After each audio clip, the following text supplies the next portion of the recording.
And we're back. You're still tuned into the nominee announcement for the Future Awards 2015. I'm still your host, Miss Vimbai, coming all the way from Zimbabwe, representing Southern Africa here. But I'm honored to be among some very beautiful West African ladies. Of course, I've got Mfon Ekpo from Nigeria, who's the Executive Director of the Future Africa Awards, and Kathleen Ndongo from Cameroon. Bienvenue, madame. Merci. And you are representing Friends of the Future Awards. So let's take this from the top. The Future Awards, plugging into the movement that is Africa Rising. Tell us a little bit about how we are plugging into all the development that's happening on the continent. Oh, thank you. What we're trying to do is drive the narrative. The narrative that is actually African, not the narrative told by people wanting to represent Africa as something else. We're driving the narrative of young people in Africa who are beginning to do, or really have been doing great work to push development, to push innovation, to push leadership. We're telling their stories through the same channels that have told stories of Africa, that have not depicted Africa in the true African light, which is Africa as an industrious continent. Africa is a continent that is going through a revolutionary phase, as it were, to come into their own.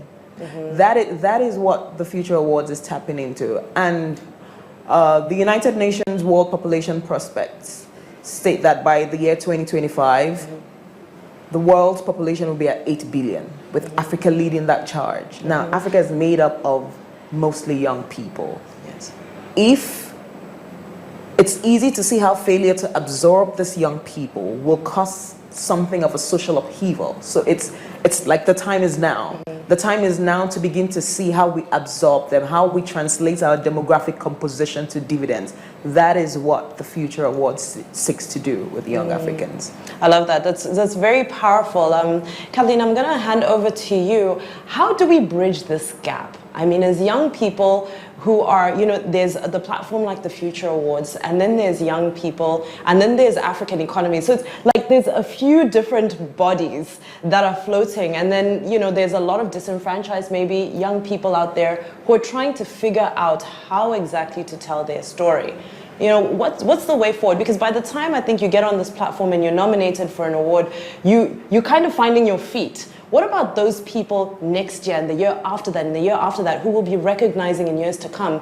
How can they get started now to be part of Africa Rising? It's an interesting question, and it's very valid. You finished with Africa Rising, which is a very interesting narrative.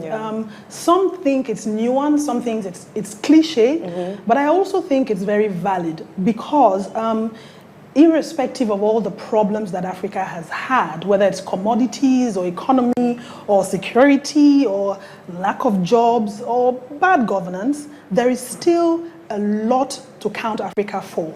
And you can think of it as the years have gone by. Africans are no longer happy about bad governance. So you look at Burkina Faso and you look at Nigeria only this year. Africans are now at the forefront of innovation. This is the continent of the mobile phone. In 2020, we're going to have over 500 million mobile phones. That's crazy. So the opportunities that are in this continent are what answers your question as per how do we begin to connect? How do we get the stakeholders, all the partners towards the grand development together? And I think that platforms like the Future Awards, for which I'm privileged to be a friend, are those platforms that young people must tap into. I'll tell you something.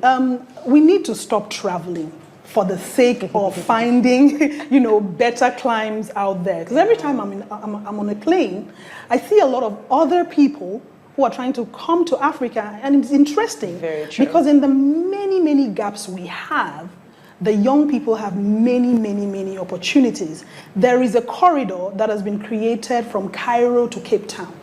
That's an opportunity for regional integration and regional trade. So what should we be doing? The young people first should be empowering themselves. Secondly, should be tapping into platforms like, the Future Awards and every other platform that's out there, created actually by young people, Co-Creation Hub, Budget Nigeria, EIE Nigeria. In every single industry, the media entertainment is booming. Yeah. We need more mentors, and of course, we need government to actually support us and give us the tools that we need. I love that you mentioned mentors, because I feel like there's a serious, like as a young person, I struggle to connect with, especially female mentors. It's tough, to come by them. And it's beautiful that there's this vehicle that has a lady as an executive director. Now, we've come from the Future Awards being a Nigerian award. We've evolved into an African platform. What's the vision moving forward? Because the Future Africa Awards are basically mentors, to young people. What's our vision moving forward as to, okay, now we're a continental movement. What's next in the next 5 years and 5 years after that?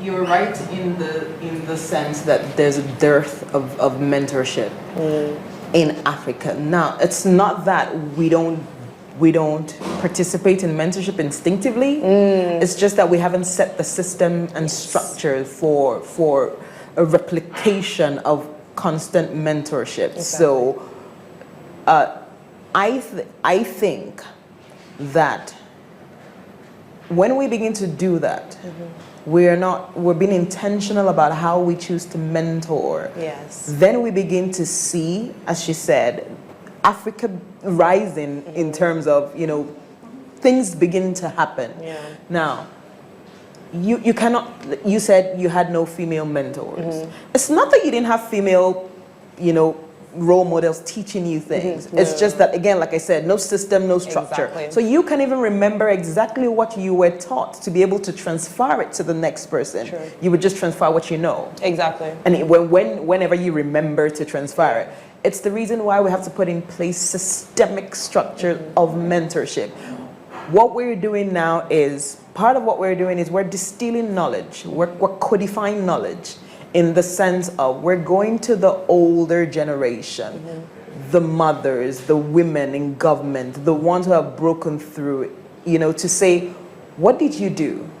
Whether you knew it or not, we're going to codify your knowledge to be able to translate it or transfer it to another generation so that it's not lost with you. The disconnect, I just wanted to add, has nothing to do with the fact that, we're not mentoring. Yes. It's just a tools versus application. Bring it all together, right? So back in the day, you couldn't tell when someone was ill because it takes days to get a letter. These days, there's WhatsApp, right? Yeah. So I could sit at home and actually mentor someone on WhatsApp. Yes. So what is interesting about what the Future Awards is doing, the Future Africa is doing, is that it's connecting the ecosystem and providing the support structure, which is absolutely brilliant. We don't have to keep replicating and copying one another. Yeah. If Benga Chesson is doing something great with PIN Nigeria, we need to connect and find out how we could support that or add to that or learn from that. And that way, we create the synergy that we need. Yes. Powerful words from very powerful African women. On that note, though, I know there's people waiting at home just to find out whether they've made the cut for this year's nominees. So, Mfon, can you take us into the next category?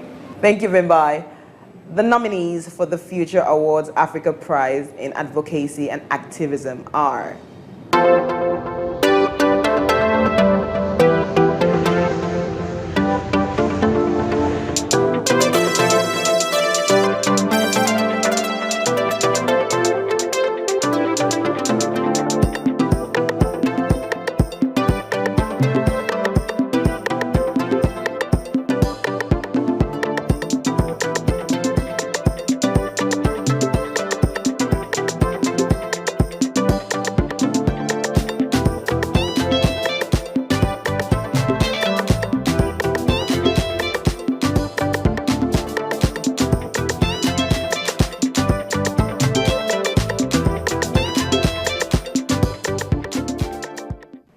Could you help me take the next category? Thank you, Mfon. I'm actually really excited about this category. The nominees for the Future Awards Africa Prize in Education are...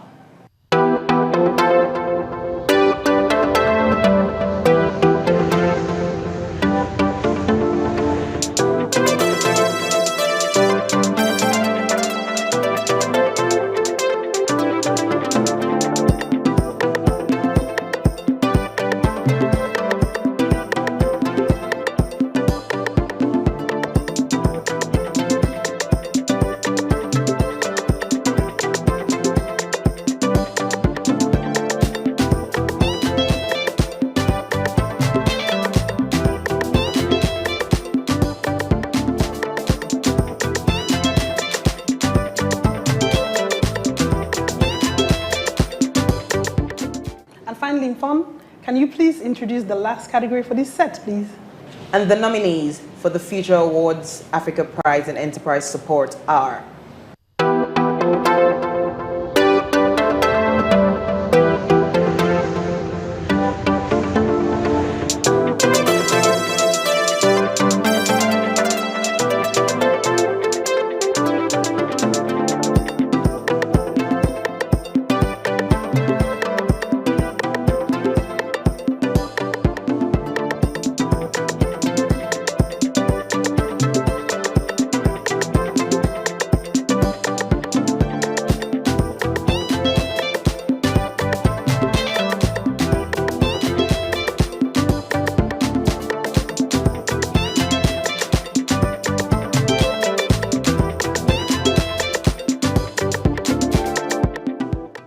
Congratulations to the nominees. We look forward to meeting them and to finding out who's going to turn out the big winner on the night.